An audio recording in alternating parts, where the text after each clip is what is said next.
Number 1 is a question that we already know how to do. And then 2 and 3 are related to stuff that we're going to talk about today.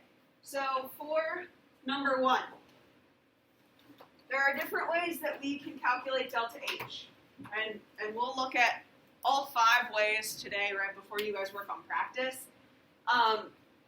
But one of the main questions was, how do I know what to use? How do I know how to calculate delta H? Well, you want to look at how the problem is set up. So if the problem, if it's a very wordy problem and it talks about specific heat and initial and final temperature, that means you're going to be using calorimetry. If it's multiple equations with delta H values, that means we can use Hess's law. So we have multiple equations with delta H values, and they want us to calculate delta H for a new reaction. That's Hess's law. Today we're going to look at heat of formation and bond enthalpy as well. So for number 1, it says calculate the heat of reaction, so that's delta H, for the combustion of 1 mole of ethane, which is C2H6. And I said write the equation carefully.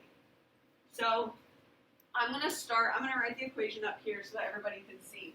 So ethane is C2H6. And it says it's the combustion of ethane. So combustion needs another reactant. What reactant do we always need for combustion? O2. And combustion always yields CO2 and H2O. Now before I worry more about this, write everything carefully, I just want to balance this. So when you balance combustion, especially do C, then H, then O. So 2 carbons, 6 hydrogens, so I need a 3 here. And then I have 2 times 2, there's 4 oxygens plus 3, that's 7.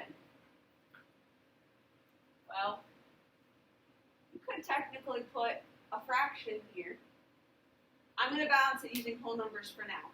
So if this is 7 oxygens, that's an odd number. I need an even number in order to use O2. So double everything. 2.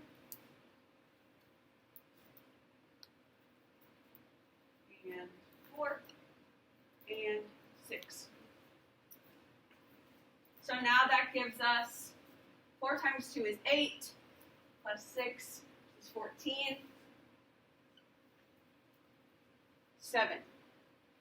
So if the problem said balance the equation using the lowest whole numbers, it would look like this. Now this says calculate the heat of reaction for the combustion of 1 mole of ethane. So if it wants for 1 mole, then I can change the coefficients. Right? Only because it says for 1 mole. I'm just going to do this. I want this to be a 1. 7 halves. 2. 3.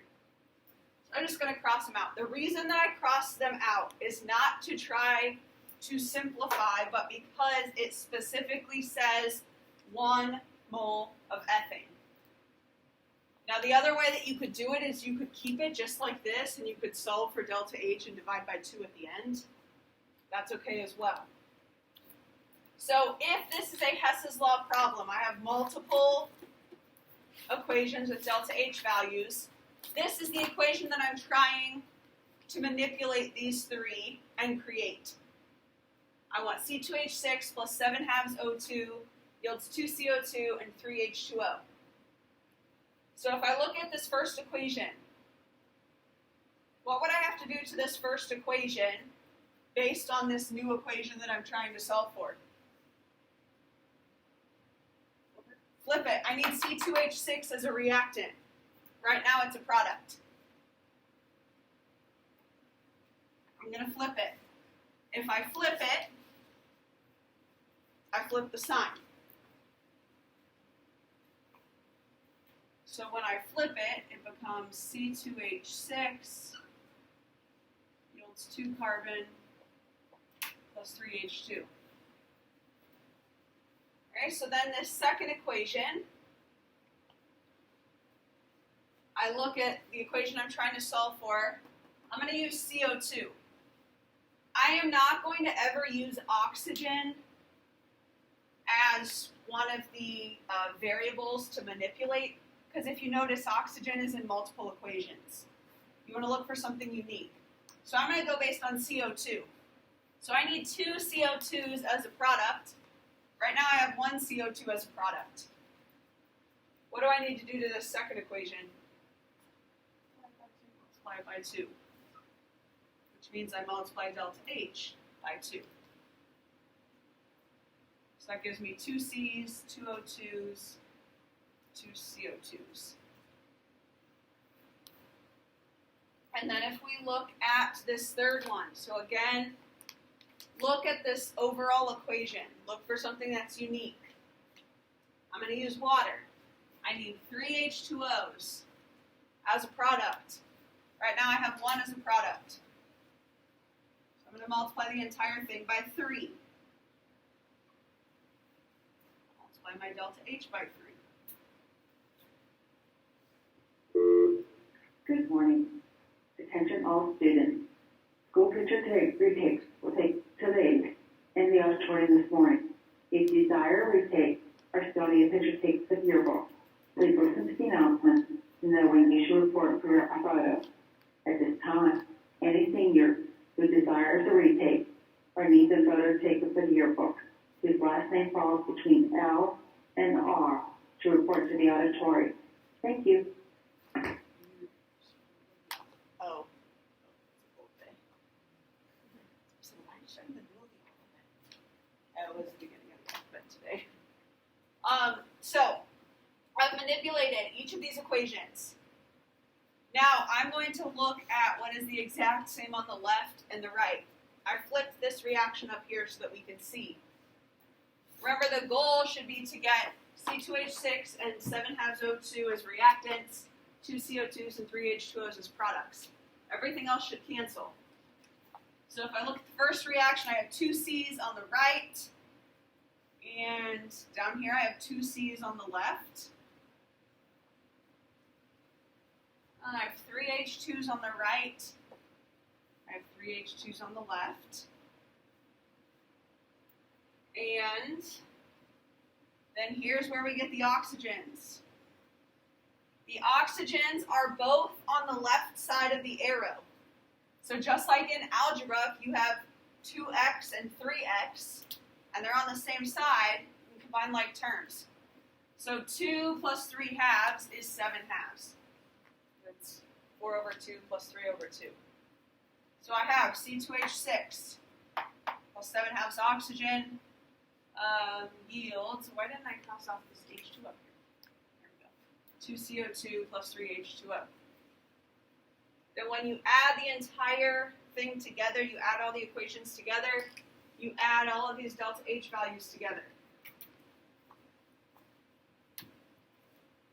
So 84.68 plus negative 394 times 2 plus negative 286 times 3 negative 1,561.32 kilojoules. So the only one that you switched the sign for was reaction 1 because you flipped the reaction itself. And then based on this value of delta H, is this exo or endothermic? Exothermic. Great. Negative delta H, negative Q means that it's exothermic. All right, so then 2 and 3 are kind of going to get us into our discussion for today with heat of formation. So number 2 says, what are standard conditions? So standard conditions are different than STP.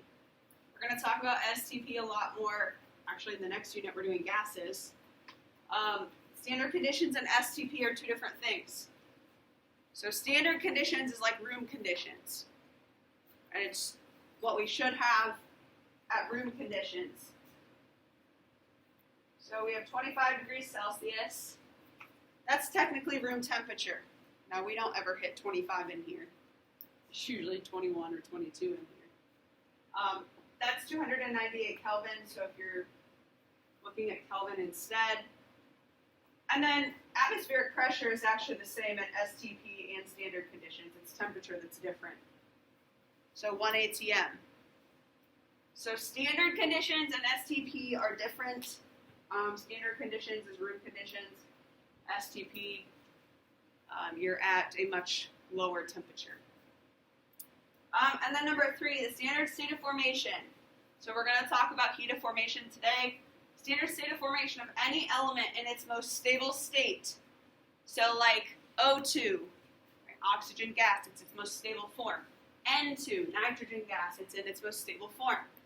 Na solid, right, anything that's in its most stable form has a heat of formation of what? 0. Yeah, 0 kilojoules per mole. So there's going to be a lot of times when we're doing practice and you need the heat of formation of oxygen. But it's not given to me. It's because it's 0. All right, we'll look at this more today. All right, so that's it for the do now. For today, all you're going to need are your notes. So if you get out your notes packet and a calculator, and I think that'll be it for now. So go ahead, just get out your notes and a calculator. We'll talk about what we're going to go through this week, and then we'll go through some examples. Oh, and Appendix C. So that's like the orange colored paper stapled. So notes, calculator, and Appendix C. If you don't have Appendix C, yeah, I have some extras. But I printed it on colored paper so that way it's easy to find. We're using Appendix C today. Like we use Appendix C in this unit, and then we use Appendix C again next semester because we'll start talking about delta H again. We've talked about 3 different ways to calculate delta H so far. We've looked at calorimetry. We've looked at thermochemical equations, which is just stoic with like a mole ratio of kilojoules. We looked at Hess's law. And then the 4th way is heat of formation. So heat of formation, this equation is on your equation sheet. The heat of formation equation, this is on the equation sheet. So heat of formation is on the back under thermodynamics. But you have the sum of the heat of formation of the products minus the sum of the heat of formation of the reactants. Now, a question that I always get is, are we going to need to know these values? Will we get Appendix C on the test? So you will always be given the values that you need on a test. For the practice, for mastering, we're going to utilize Appendix C. But you will see some questions today on the practice that would look like a test question. If you ever need values, you will be given them on the test. So when we use heat of formation, this N and this M, those are coefficients. So we have to have a balanced equation when we use heats of formation. So essentially what this says, what this equation right here says, is that the overall heat of reaction equals all of your products added together minus all of your reactants added together. Delta H could be positive, it could be negative. But this sigma means sum of, so you're adding up all of your products, you're adding up all of your reactants. Something else with heat of formation, and I kind of bolded it, and I know it's down at the bottom, but the heat of formation, when we're looking at these delta HF values, the F means formation. That is the enthalpy when 1 mole of a compound is created from its elements. So when we're actually looking at this delta HF, F means formation. You're forming 1 mole of something from its elements. So if you're forming CO2, heat of formation of CO2 represents CO2 being formed from carbon and oxygen. This not symbol looks like a degree sign. That means you're at standard conditions. For now, we're not going to look at if we're not at standard conditions. That comes in second semester. So for now, we just assume that we are at standard conditions. So what we're going to actually do, because there were examples that were done in the video, so we're going to actually do a couple of the practice problems together. So in the notes packet, page 17 and 18 are practice. We're going to look at a couple questions from page 17, because this is where we're going to get into some heat of formation practice problems. And we're going to look at 2 different types of problems with heat of formation. So first we're going to look at number 2.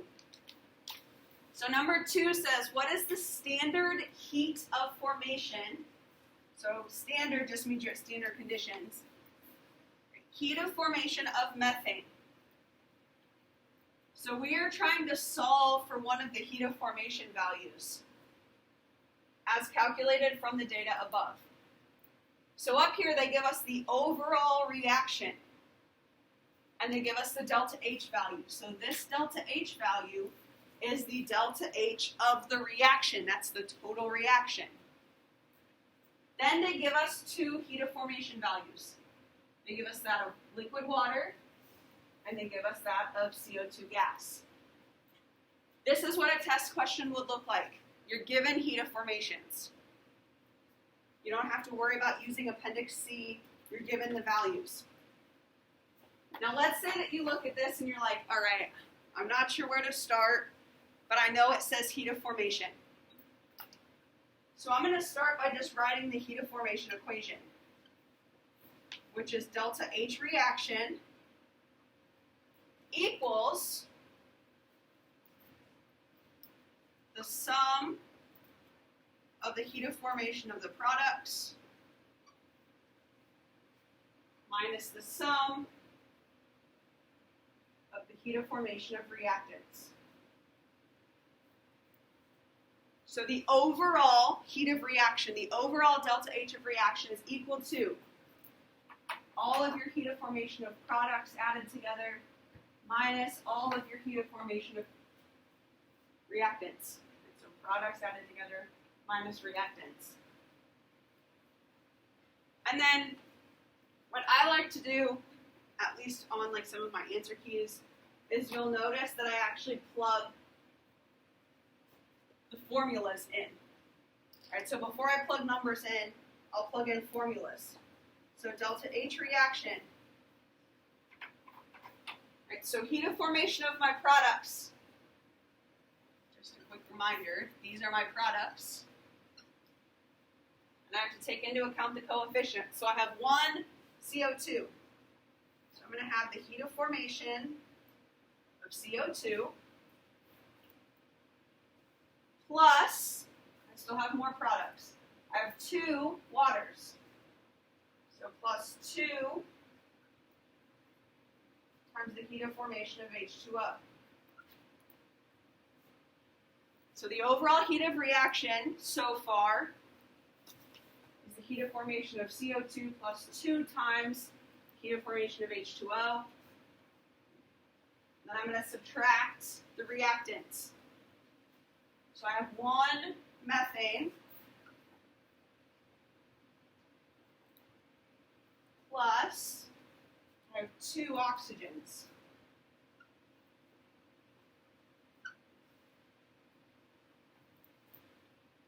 So what I did to start is I just plugged in the variables, the heat of formation with the correct formula. Now I'm going to take the information that they gave me and I'm going to plug it in. I'm trying to solve for heat of formation of methane. This is the variable I'm solving for. I'm solving for the heat of formation of methane. They also gave me the overall heat of reaction. So sometimes we're solving for the heat of reaction, sometimes we're solving for one of these variables. So the overall heat of reaction is negative 889.1.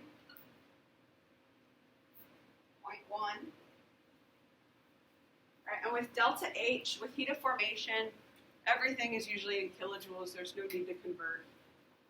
So negative 889.1. So now I'm just going to plug in my numbers. Heat of formation of CO2, given to us right here. Negative 393.3 plus 2 times the heat of formation of water.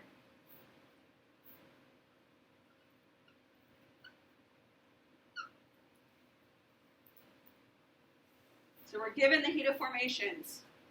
I'm solving for the heat of formation of methane. I'm solving for heat of formation of CH4. Right, but I need the heat of formation of oxygen. They don't give me the heat of formation of oxygen because it's in its most stable form. Oxygen in its most stable form is O2, right? O2 gas.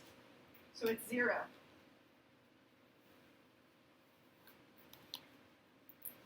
Now, once we get to this point, if you're solving for one of these variables, one of the heat of formation variables, you just have to be really careful with the math.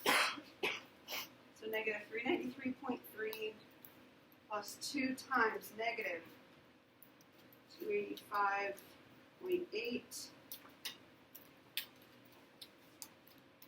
So negative 889.1 equals negative 964.9 minus heat of formation of methane. This is 0, so delta H plus 0 is delta H.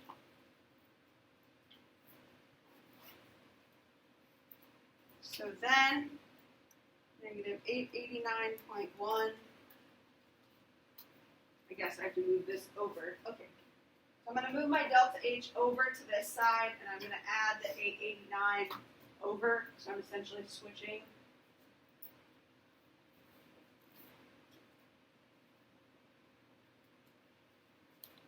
So I'll do negative 964.9 plus 889.1.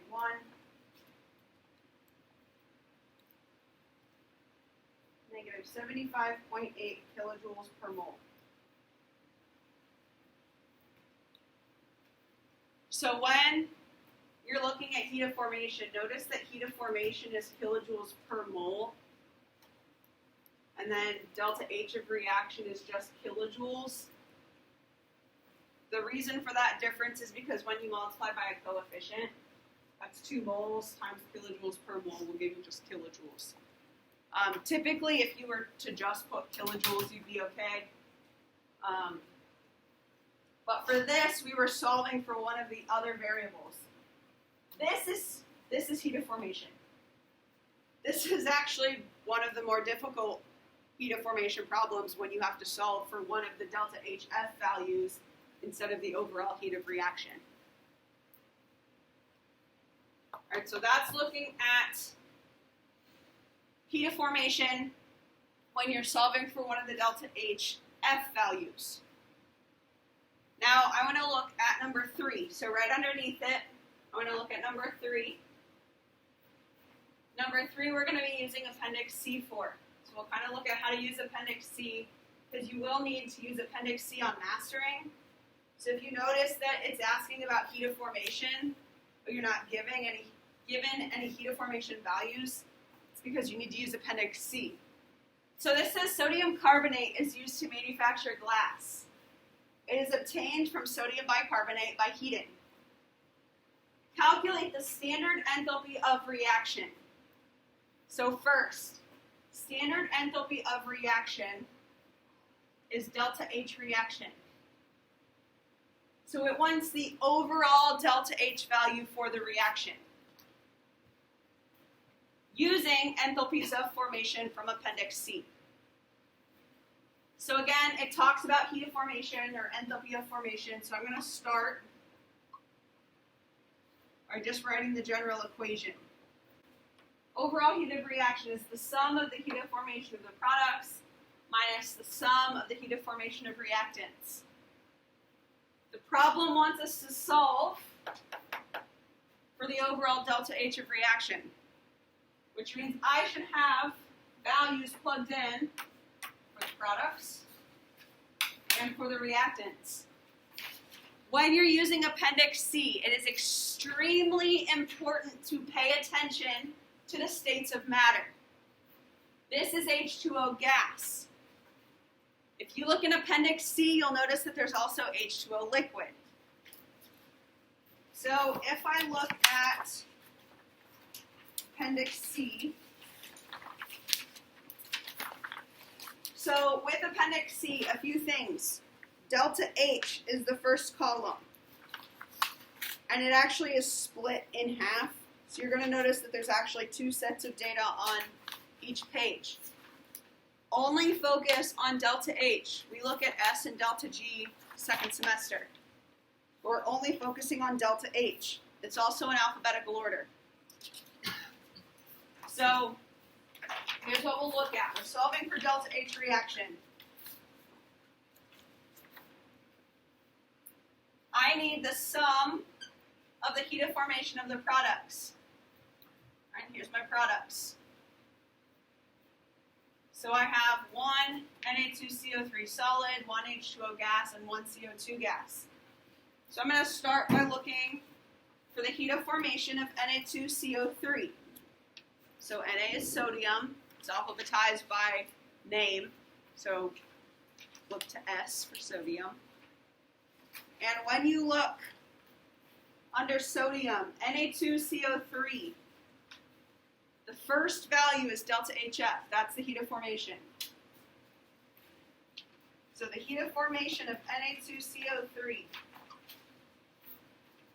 is negative 1,130.9 kilojoules per mole. Actually, I'll write them up here for now.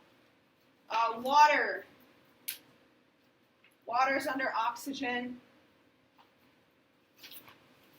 So if you go under oxygen, you're going to notice you have two waters listed. Pay attention to the states of matter. We want H2O gas. So that's negative 241.82. And then CO2 gas, that'll be under carbon. CO2 gas, negative 393.5. So I want to add together all of the products. We also take into account coefficients, but each coefficient is just a 1. So negative 1,130.9 plus negative 241.82 plus negative 393.5. Careful with your negatives. And then we subtract the heat of formation of the reactants. NaHCO3 is also under sodium.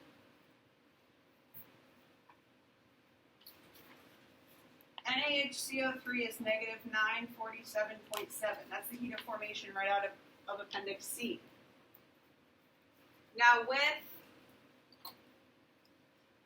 any heat of formation problem, you have to take into account the coefficients. So for this one, it's 2 times negative 947.7.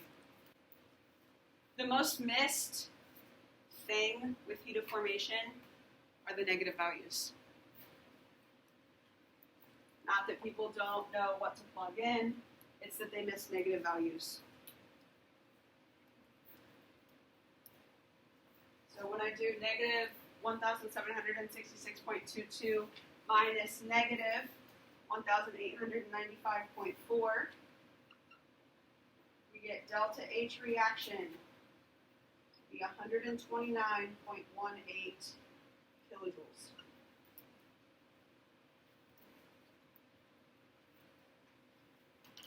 So this is a problem where you're actually solving for the overall heat of reaction. Typically you're solving for the overall delta H of reaction, but there are problems, I know for sure, because I just looked at it this morning, that there's a test question like number 2, like the one that we just did, where you have to solve for one of the heat of formations. So you want to make sure that you can do both of them, that you can solve for the overall heat of reaction, and you can also solve for just one of the heat of formations. And again, this equation, the sum of the products minus the sum of the reactants, is on the equation sheet. It's on the back of the equation sheet under thermodynamics. You have that delta H, this equation.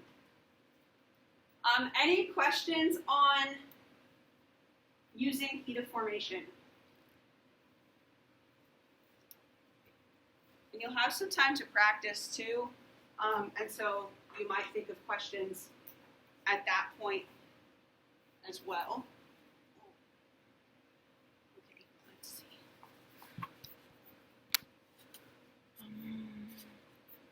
Okay. So then the fifth and final method of solving for delta H is bond enthalpy.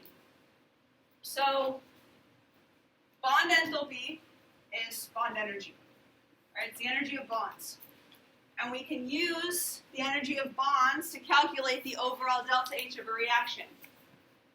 So the energy that's required to break a bond is bond enthalpy or bond energy. Sometimes you're going to see the letter D representing bond enthalpies. So if it's something like D, HBr, that means the energy or the delta H of this HBr bond is 366 kilojoules per mole. This equation right here, right, this entire thing is an equation. This is not on the equation sheet. However, you have to use it. So delta H of a reaction, if we're looking at bond energies, is the sum of all of the bonds broken minus the sum of all of the bonds formed. Right? It's actually opposite of the heat of formation, because the bonds that are broken are the reactants, the bonds that are formed are the products. But we are not referencing it as products and reactants. We're talking about the bonds that are broken and the bonds that are formed. And the reason that we set it up as broken minus formed is because every bond energy is given as a positive value. So with heat of formation, they give us positive and negative values based on whether it's exo or endothermic. For bond energies, they don't ever give us negative numbers. They only ever give us positive bond energies. And so by doing broken minus formed, we take into account what process is exothermic and what process is endothermic. Now, I have to be careful. I do this every year. I break a ruler almost every year. Okay. So if this ruler represents a chemical bond, right, I have an atom on this side and an atom on this side. If I want to break this bond, I have to put energy into it. I have to use energy to break the bond. Breaking bonds, no matter what, breaking bonds are endothermic. They are positive. That's why bonds broken comes first, because all of these values are positive. We subtract the bonds that are formed, because if I want to form a bond, when I bring two atoms together, the protons in the nucleus attract the valence electrons, and the bond forms. Forming a bond is always exothermic. No matter what, forming a bond is always exothermic. That's why we do minus bonds formed, because this negative will go to all of these values to make them negative. So when we do bond enthalpy, and you're going to know that it's a bond enthalpy problem because they have to list the bond energy values for you. You will always do bonds broken minus bonds formed. So the reason that we use bond energy, so in, I guess, the older textbook, so if you have a hard copy of the textbook, this is section 8.8. If you're using the e-text, so you'll notice the one that I have linked in mastering, it's 5.8. So they finally put this with the thermochemistry unit. The reason that we use bond energies is because sometimes it's very difficult to find heat of formation of all reactants and products. So instead, we use individual bond energies. Now, again, you have to be given those values. It always takes energy to break bonds, and energy is always released when we form bonds. So we always do bonds broken minus bonds formed. Then there's always a question of, well, then why is an overall reaction exothermic or endothermic? And that's based on the strength of the bonds. So a reaction is exothermic, the overall reaction is exothermic when you're breaking really weak bonds and you're forming really strong bonds. It means it doesn't take much energy to break the bonds, and you get lots of energy released when you form them. And then it's just the opposite if it's endothermic. If you have to break really strong bonds, right? If I want to break 1, 2, 3, right? If I have 3 rulers to represent a triple bond. If I want to try to break this triple bond, it takes a lot more energy than if I want to break a single bond. So if you're breaking really strong bonds, you have to put lots of energy in, and you're not forming, or you're forming weak bonds, that's going to be an overall endothermic process. So that's how we do get overall reactions that are exothermic or endothermic. So in the examples, so on page 11, we're kind of flipping back and forth. In the in-class examples, there is an extra example with bond energies. So again, page 11 in the notes has example 7. And so this is use the bond energies in the table to estimate delta H for the following reaction. So we're calculating the overall delta H of reaction. And it says using the bond energies in the table. They have to give you the bond energies. They have to give you the bond energies. So when you see, okay, bond energies, that immediately tells me delta H of reaction equals the sum of the bonds broken minus the sum of the bonds formed. The one thing with using bond energies is that sometimes it helps to draw the Lewis structures. So as you're looking at this, it helps to draw the Lewis structures because we don't know if C2H6 has a single bond between the carbons, or a double bond between the carbons, or a triple bond between the carbons. And so what we want to do is we want to draw the Lewis structures for all of these. That way we know what specific bonds are being broken and what specific bonds are being formed. So I'll draw C2H6. Valence electrons. What? 4 times 2 is 8. 8 plus 6 is 14. So carbon, carbon. 1, 2, 3, 4, 5, 6. C and H can only form single bonds. Oh, well, this shows us then. Carbon can only form 4 bonds. 1, 2, 3, 4. I could also do the 6n plus 2 rule because carbon is part of cons. If I do 6n plus 2, remember n is the number of atoms not hydrogen. So that's 2. 6 times 2 is 12, plus 2 is 14. 6n plus 2 equals your valence electrons. They're all single bonds. So I have 2 of these molecules. I'm just moving the coefficients down so that I can see how many bonds are breaking and how many bonds are forming. So I have 2 of these C2H6 molecules. oxygen. 12 valence electrons.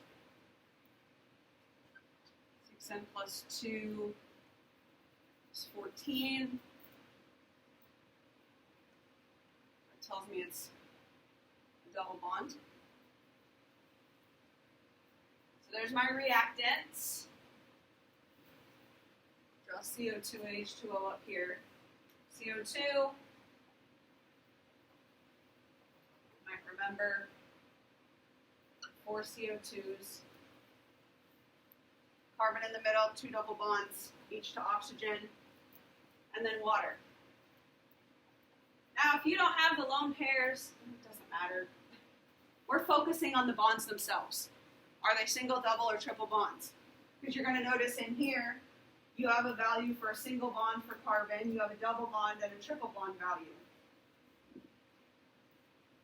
Now, bond energies is broken minus formed.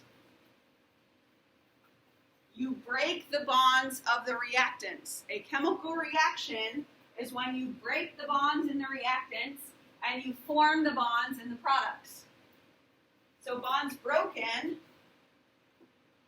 are the number of bonds in the reactants. So, here's where it gets, I guess this is probably the most complicated part of bond energies. In C2H6, I have 2 different bonds. I have a CH bond and I have a CC bond. I have 1, 2, 3, 4, 5, 6 CH bonds, but I have 2 of those molecules. So 6 times 2 is 12. So I have 12 CH bonds. Again, I have 6 in one molecule, but I have 2 molecules. And I have a C, single bond C, but I have 2 of them. So I have to break 12 CH single bonds, 2 C, C single bonds, and 7 oxygen-oxygen double bonds.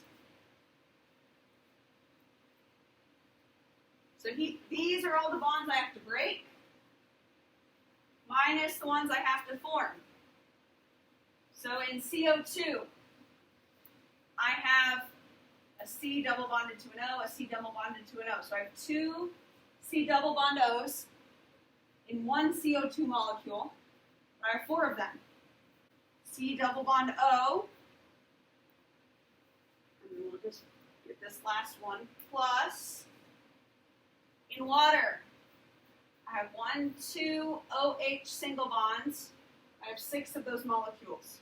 All right, so for delta H, we've looked at the bonds that are breaking and the bonds that are forming, and so now we're just going to plug in the numbers.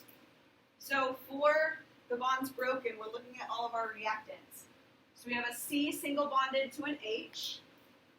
So we have 12 times 413 plus 2 times C single bonded to a C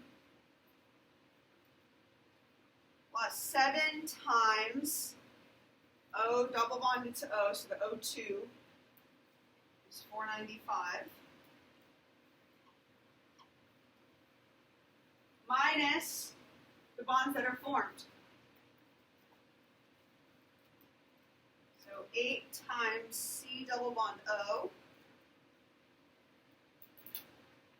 plus 12 times O single bonded to an H.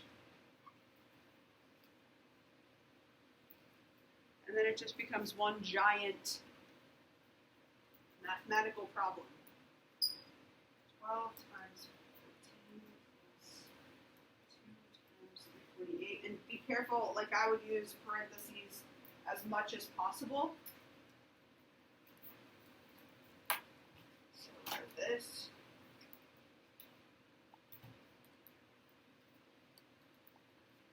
So for delta H, so the bonds that I'm breaking are 9,117 kilojoules.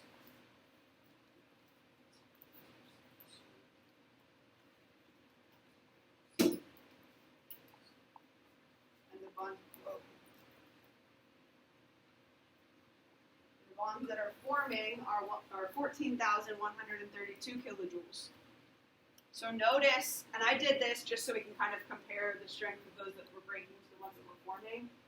So the bonds that were forming are actually more energy, which is why when we do 9,117 minus 14,132, we get a negative value. Negative 5,015 kilojoules.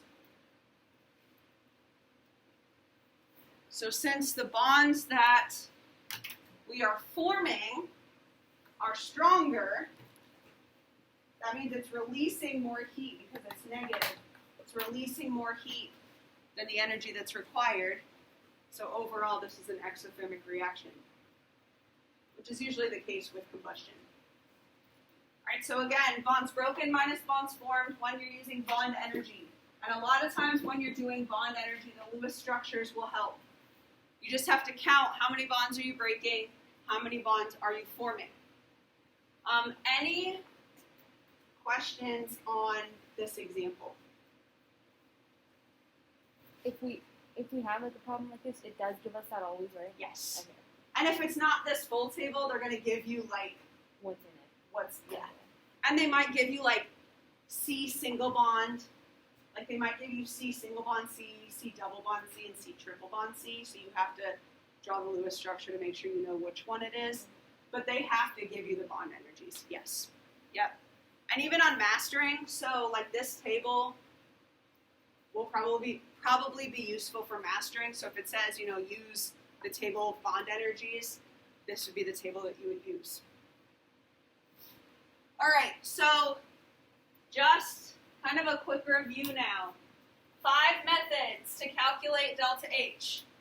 All right, so the 5 different ways that we can calculate delta H are the 5 different ways that we looked at between video 2.4 and 2.5.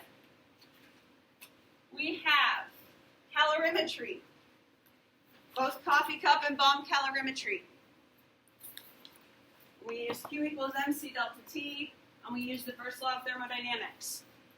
So we add up all of the Q's and they equal 0. We have thermochemical equations.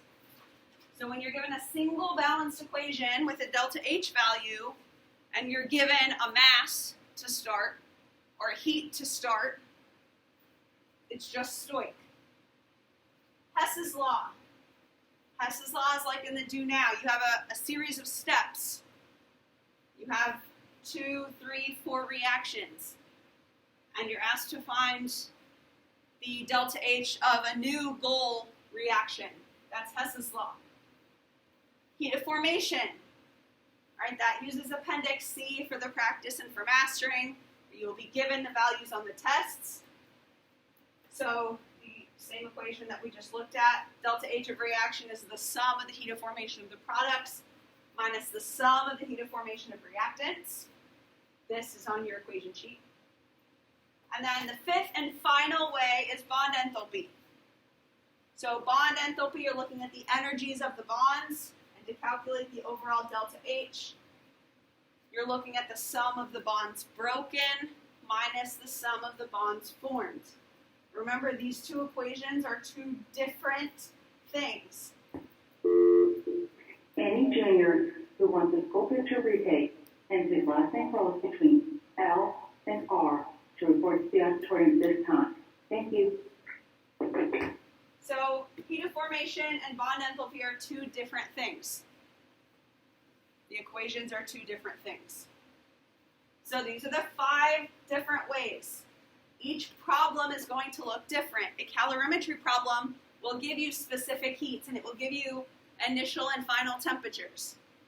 Thermochemical equations will give you just a single balanced equation with a delta H value and one given piece of information. Hess's law, you'll notice you have multiple equations with delta H values. And then heat of formation and bond enthalpy. You'll know that they're heat of formation or bond enthalpy because they have to give you those values on a test. Right? Or it will say heat of formation. or bond energies, or bond enthalpies. So 5 different ways to calculate delta H. We'll be looking at all 5 of them tomorrow when we look at some free response questions. Mastering goes through all 5 of them. Now mastering, it's split based on the video, but 2.4 covered these 3 all in one.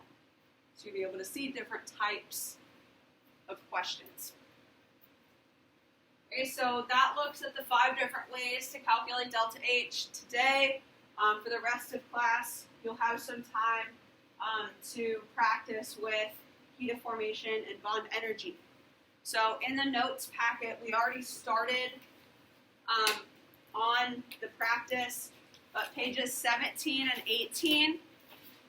All right, so 17 and 18 in the notes packet is practice for heat of formation and bond enthalpy. I have the answers up here on the board, so we went through numbers 2 and 3 already. But I have everything up here. Number 1, you can solve in 2 different ways.